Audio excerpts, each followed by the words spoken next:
A very good evening to you all, ladies and gentlemen. It's a great privilege to be here this evening and to be speaking to parents of children in Pune who are concerned about the future of their child. You just heard Shah speak to you so eloquently about the school at Pune, and I'll take off from where he left off. I think, and I'm of the firm belief, that this biggest crisis the world faces today is not terrorism. It's not the economic meltdown. It is not the ecological collapse. It is leadership. Where have the leaders gone? Where are they?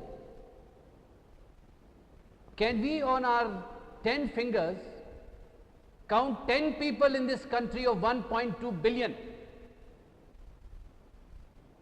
whom we can say unanimously will take us through the 21st century? And the same holds true for the United States of America, for Europe, for every country in the world. And this is a very, very important aspect to understand, and as my presentation unfolds itself, this will become quite clear.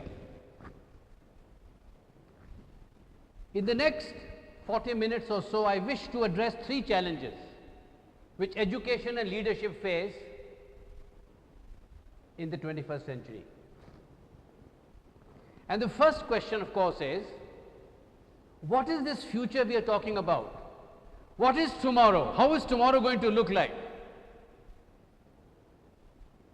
Or as James Bond said, tomorrow never comes. Is that true? And the second challenge is, how well does the Indian school education system prepare our children, like this young little kid sitting right in front of me, to succeed in the knowledge age in the 21st century? And thirdly, of course, is how Indus International School Pune is addressing these challenges. And I think with this as a backdrop, I will straight away move into the likely contours of what tomorrow is going to look like. But one thing I can tell you, ladies and gentlemen, tomorrow is not going to be like today or yesterday, because you can't step twice into the same river. The outline contours of tomorrow, of this new future world order which I would like to unfold in front of you, I have just picked up at random what I feel are 6 important features, because these features have a direct impact on children, on parents, on society. Ladies and gentlemen, the rate of change and knowledge obsolescence is awesome. Knowledge doubled every 50 years in 1950. In 2000, it doubled every 5 years. Today, it is doubling every 18 months. And by 2015, it is intelligently estimated that knowledge will get outdated every 24 hours. Therefore,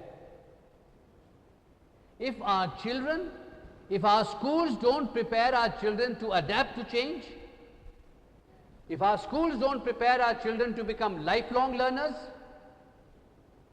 they will suffer from what Alvin Toffler calls future shock, the disease of change.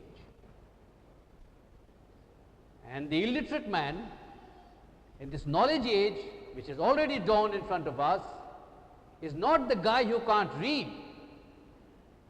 It's the guy who doesn't learn. This is a very, very important aspect, ladies and gentlemen, which I would like you to appreciate. With globalization, we are also seeing the rise of inequities, hunger, poverty, disease, illiteracy. And when we put them all together, if not addressed, and I say this with great power of conviction, that school education must have a social purpose. It cannot be to get 100 out of 100 in physics and chemistry. It must have a social purpose, a political purpose. Politics not in what we understand as politics, but as in terms of citizenship. It must have a social content. Otherwise, we are going to create monsters. It is therefore very important for us to understand that the education which our children receive, they must address these rising inequities. Otherwise, you will have more economic meltdowns, you will have widespread social and political violence, you will have religious fundamentalism, you will have ecological collapse. It's as simple as that. So what good are these big MBAs from Harvard and Yale and Wharton and IIMs if at the end of the day, we as the future leaders of this country cannot address these issues? That is what I want you to understand.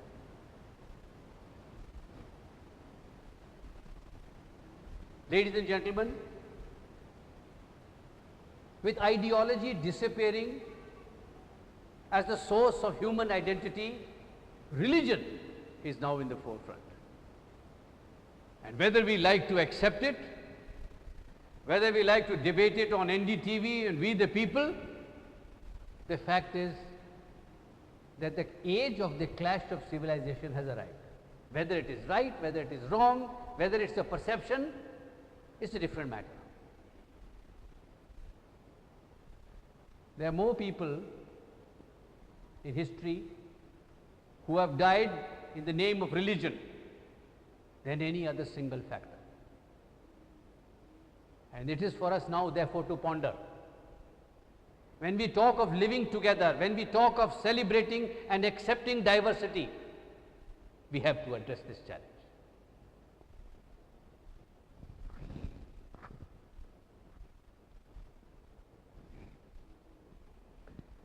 Market economy, I've got nothing against it. It's like nuclear energy. You can use nuclear energy to bomb Hiroshima and Nagasaki. You can use nuclear energy to generate electricity, to create isotopes to save lives. It depends how you use the system. But undoubtedly, market economy, if you look at the current economic meltdown and some of the events which have been happening in our country very recently, has also exposed the ugly side of capitalism. Greed is nothing but greed. G-R-E-E-D, greed. It makes us very greedy. We want to consume and consume and consume. We are consumerists. We are very, very greedy. The loss of ethical values. Because profit is the sole motive, values be damned. And somewhere down the line, because our hearts were not educated, we only educated the head. Schools only educate the head, they don't educate the heart. That's important to understand. We have forgotten that the strategic aim of business is not to make money only. It is to plow back your money to improve the quality of life of society and community. That's leadership. That's education. Leadership is equal to education. Education is equal to leadership.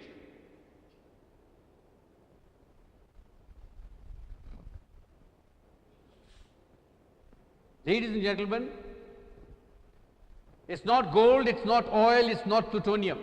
The most strategic resource today is knowledge. The most rare and the most expensive